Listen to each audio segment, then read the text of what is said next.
I was invited to speak at a Shabbaton out west. So I took my daughter along and we flew out a day early to do some sightseeing, checked into a hotel, and in the morning at breakfast, I asked the waitress for a banana. And she said, "I'm so sorry, sir. We ran out. We have no bananas today." So I said to my daughter, "I think we should get our money back, or at least a big discount from the hotel." She said, "What are you talking about?" I said, "They don't have any bananas." She said, "You don't get a discount or your money back because there's no banana at breakfast." I said, "Why not? Suppose when we checked in last night, the hotel had said, 'I'm so sorry, sir, but we ran out of pillows.' You don't think they'd have to give us our money back or a big discount?" She said, "That's different because pillows are an essential part of a hotel stay. Bananas are not." I said, "I disagree. When I go to a hotel, when I go to breakfast, I want to eat my favorite food, a banana. So I expect to have one." I said, "Let me ask you this. Suppose you had to go 1 year without your pillow, but you could put anything else under your head, a folded up sweatshirt or blanket or towel, or you had to go 1 year without your favorite food. What would you give up?" So she thought for a second and said, "There's no way I'm giving up my pillow." I said, "I disagree again, because I'd give up my pillow. I'll throw a folded up sweatshirt under my head, but there's no way I'm going a year without bananas." Why am I telling this to you? Because in this week's Torah portion, Moshe, the staunchest, fiercest defender that the Jewish people ever had, finally throws his hands up in the air.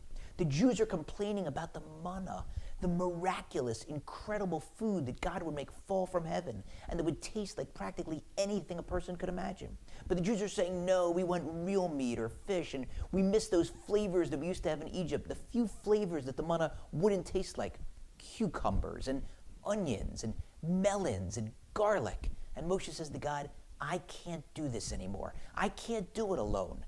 I need help." He's suggesting to God, "I told you this initially when I said I wasn't the right person for the job. Had the Jews had a more charismatic leader, he would have been able to motivate them, inspire them, so that they wouldn't ask for things that aren't essential. It's one thing to ask for water. You need water. But cucumbers? Seriously?"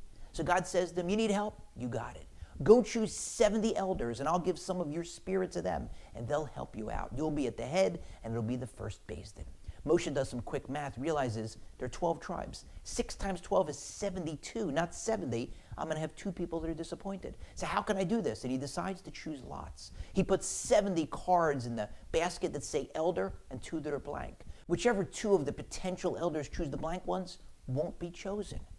But 2 of the potential people stay back in the camp. They don't even show up to the party. Eldad and Medad say, "We'll never be chosen." They're so humble and modest, but God recognizes that up in heaven and says, "Oh yeah? You were too modest to even show up? Guess what? You're 2 of the new prophets." And they start prophesying in the camp. Someone sees this, runs and tells Joshua, Yehoshua, Moshe's attendant, who goes and runs into Moshe and says, "There are 2 people are prophesying in the camp. Destroy them." And Moshe says, "If only all the Jews were like that. Don't be concerned on my account." But what did Yehoshua mean when he said, "destroy them"? The commentators tell us that what he meant was that Moshe should appoint them to positions of communal leadership. How would that destroy them? Well, the answer is that in order to prophesy, to get nevuah, you have to be in a state of simcha, a state of happiness.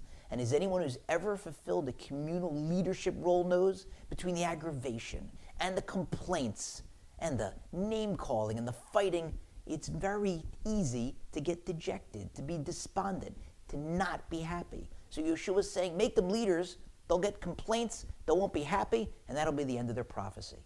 But he also had a hidden agenda. He wanted to show everyone the difference between Moshe's level of prophecy and any other prophets. Because think about it. At the very time that Moshe was giving up, saying to God, "I can't do this anymore," and he seemed so upset, he was still talking to God. He was still prophesying because he didn't let those indignities, those disappointments touch his core essence, his relationship with God. He was able to compartmentalize.